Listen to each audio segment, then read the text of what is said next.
Hello everyone, I just wanted to make a short sermon video sermon, whichever, this morning. I got one verse, and it's, I'm going to be in Ephesians 3:20. Today is Monday. Yesterday morning on Sunday morning at Meridianville, I mentioned part of this. So, and stay in here with me today, if you will. Maybe we'll have something good in just a few minutes here.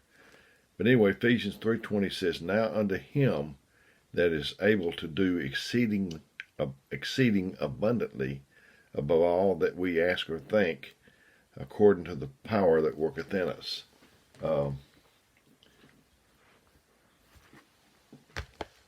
Again, I want to read it. "Now unto him that is able to do exceeding abundantly above all we ask or think, according to the power that worketh in us."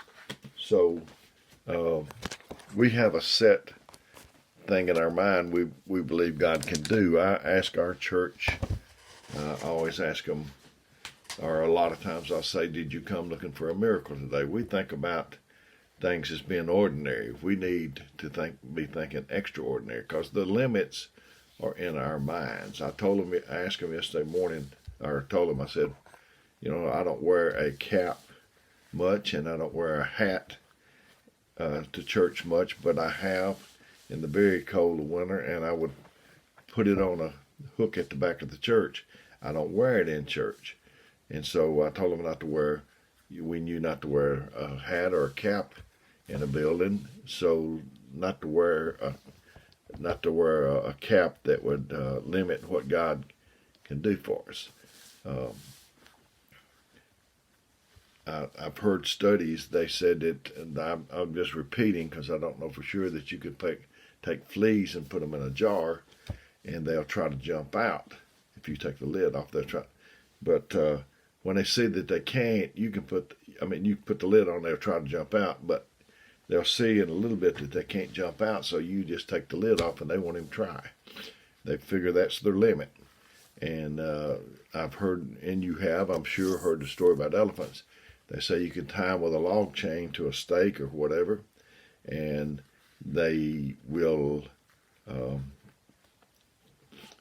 try to move, and they can't because of that big old chain. And then after they try a few times, you can take the chain off and replace it with a string, and they won't even try.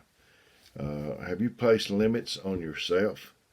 Have you placed limits on God, that you think that he can only do thus and thus? Have you put him in a box and said this is what he can do and what he can't do? And there should be no limits on him. The limits are within our mind.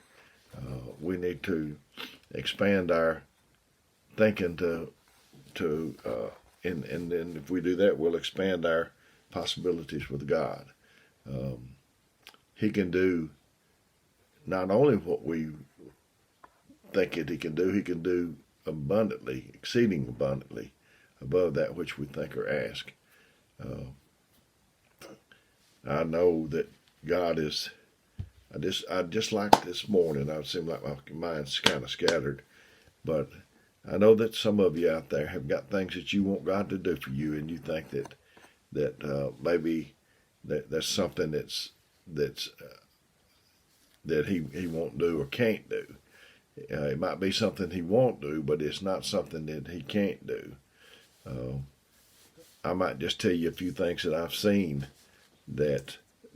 and I've told you before, and you've seen them, and you could tell me. I'm not saying I've seen everything, not by any means. There's just so much more out there. But I'm glad that God wasn't limited in his dealings with me. Had water on the brain real bad when I was born. That I was supposed to be a slightly retarded person, and God helped me. I've seen so many children that couldn't talk. They're like stroke victims, and they have apraxia. I think that's what the medical definition is. And so if you've got a child that's limited, that's not able to function fully. Don't limit them, and don't limit God of what He can do for them. And so I've seen many children, several of them, that couldn't talk. They was 2 years old and above and had never uttered their first word. And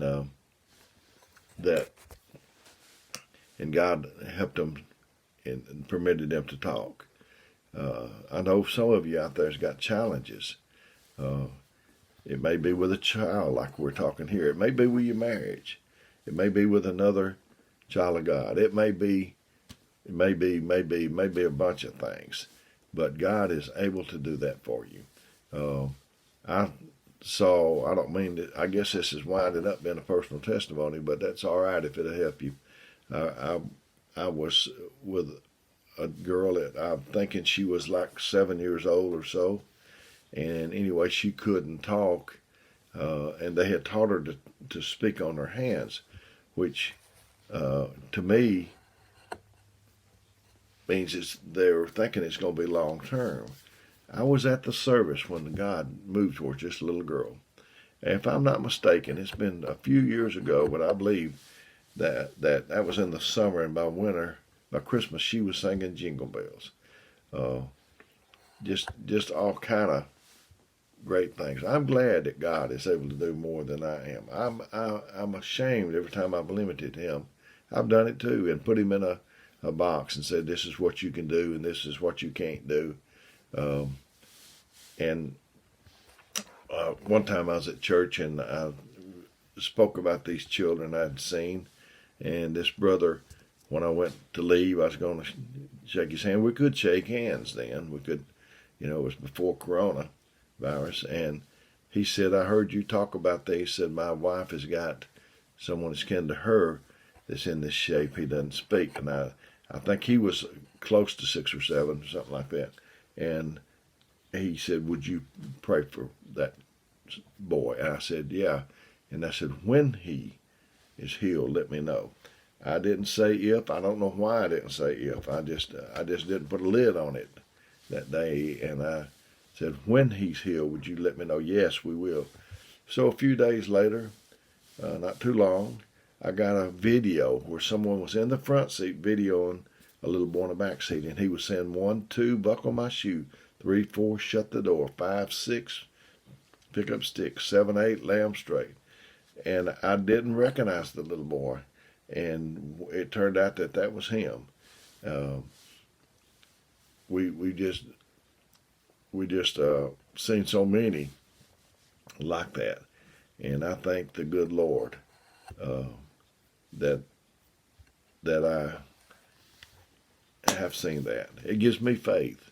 It gives me faith in something else, and so I told you this part, but I'm going to tell you again real quickly. And I had some eye problems, not seeing straight on, but I couldn't, my peripheral vision. I bumped my head all the time because I can't see above. We'd start to go out on the road. I'd ask Melinda, I'd say, is that car in my lane? And she'd say, no, you can go, or yes, it's in your lane, whichever one. And, I knew that I was driving a lot then, working a job, going to work, that kind of thing. And I knew that I needed to see when a car was in my lane. So I went to, me and Melinda Melinda and I, whichever, we went to Birmingham, and I saw the optometrist, and they said it was beyond their expertise. I saw the ophthalmologist beyond his expertise. They sent me to a ophthalmologist, neurologist in Birmingham. He sent me to a neurologist, and I was there. The neurologist ophthalmologist said, do you have any scans of your head? I said, yeah. So he said, take them down there. I took them down there. I left them with the receptionist. And so after a while, they called me, and I was in there sitting down waiting on the doctor to come in like we do. And I didn't know what he looked like. He didn't know what I looked like. He just knew my scans and what that looked like.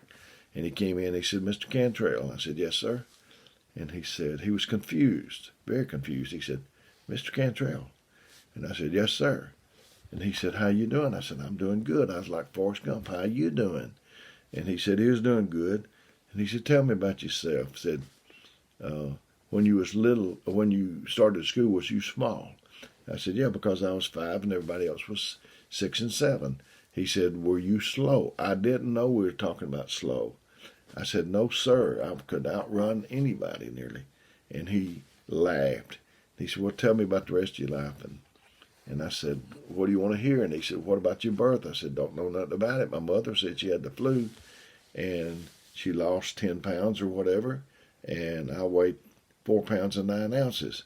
And I went to high school. I graduated. I got married and got drafted in the Army. Went to the Army. I had the GI Bill. If I had it to do over with again, I'd probably took up a trade, but I went to UAH. I was on the Dean's list. I was on Omicron Delta Epsilon, Economic Honor Society, President of Society for Advancement of Management. I'm not trying to impress you too much, but I was trying to impress him. I knew he couldn't help me, and I was trying to get home. So anyway,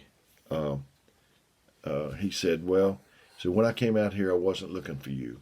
I said, I knew that. I said, who were you looking for? And he said, I was looking for a slightly retarded man that somebody's taking care of. I said, I can't argue the slightly retarded thing with you, but I can tell you that nobody takes care of me. And he said, well, your chart shows one thing. I'm looking and talking to you. I see something else. I have to believe one over the other, and I believe what I'm saying. So please don't give up if you got something that you need God to do for you, or a child that's in trouble with their health or whatever. I guess it's been a little different one that I've made this morning, but I just felt like doing this, and I want to tell you that I love you and I care about you. And if you, I'm going to give you my phone number, 256-508-4410, and if you call me and I don't answer, I'll get back with you if I see it. I'll try to get back with you in some way, text or call. And if you text or call, leave me a little something about what you need. So until the next time, may God bless you.